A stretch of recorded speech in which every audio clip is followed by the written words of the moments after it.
Have you ever found yourself saying, "It was just like a movie"? And have you ever stopped to think about what that really means? Often we use the comparison to describe events that felt more vivid, more dramatic, and possibly more real than we can get across in our retelling. That date was amazing. It was just like a movie. But what are the problems with wanting your life to be like a movie? Natalie Shapiro explores this dilemma in her darkly comic and intensely readable collection, Stay Dead, published by Outspoken Press. Her references range far and wide, from Mark Rothko and Claude Monet, to Hamlet and Ho Chi Minh, to Sylvia Plath and Julia Roberts in Pretty Woman. In her poem Wrong Line, she says, "So badly I wanted to be in something."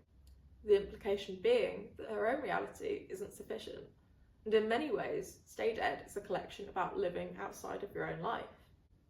That sense of exteriority, of looking down at yourself from above, is what fuels so many of the poems, affording Shapiro frequent moments of comedy as well as real pathos. In Finally, Some Concrete Career Advice, she warns us, "Don't be an actor. God observes you violent in a scene and thinking it is real mistakenly adds you to hell. This happens all the time."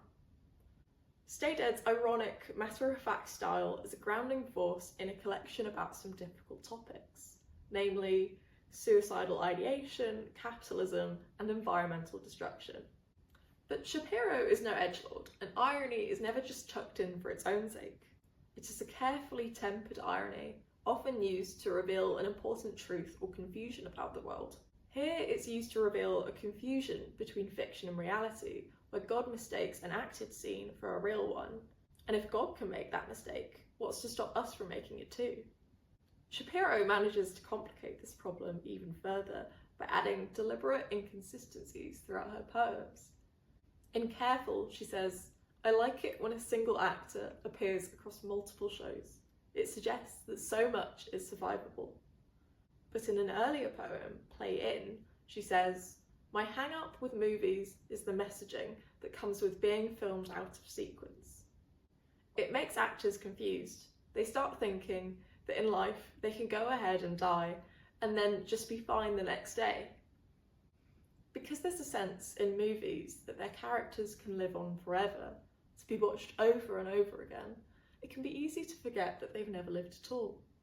And while we often latch on to the plots of films and TV shows because they feel like more structured, polished, and purposeful versions of our real lives, they're also heavily edited and fractured versions. In Stay Dead, Shapiro uses the lens of the silver screen to show us the ways our own lives exist out of sequence. The entanglement between fiction and reality continues in Shapiro's many imagined deaths.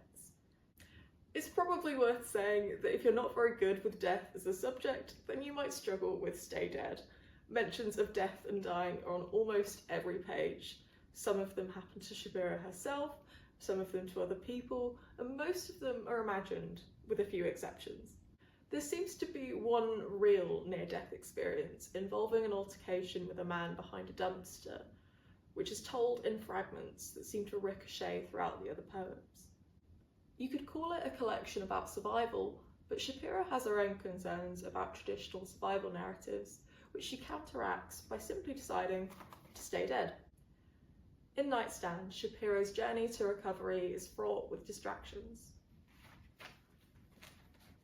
I keep picking up the book about trauma and recovery, but right when I get to the end of section 1, the door rings, the dog pukes, the heater blows, fraud alert, tornado drill. Get out here fast, you've got to see this truck that ignored the height sign on the underpass, and now it's lodged like an overlodge pill in the throat of the off-ramp, tangling the city where I poison myself with the past. Cough it up, cough it up. Does any of this sound familiar? Here, Shapiro highlights the continual disruptions of modern daily life, and with it the feeling of being overwhelmed, in a sentence that seems to run away with itself. This poem isn't about death, it's about living in a state of decay.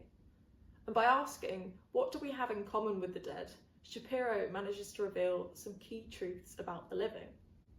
Because the problem with dying isn't the dying part, It's dying in a world that's fractured, indifferent, and unjust. And worse still, dying without noticing that it's happening. In Capacity Crowd, she says, "I'm sorry to have died and not really noticed, but I've been so busy loving what you're wearing and pouring my paint right into the dip in the street that drains to the sea. I never saw myself represented in art until that movie where the one guy is fed to the wood chipper. Bye, I was so proud I cried." To me, Shapiro's sense of humour is a rare gift in a poetry collection.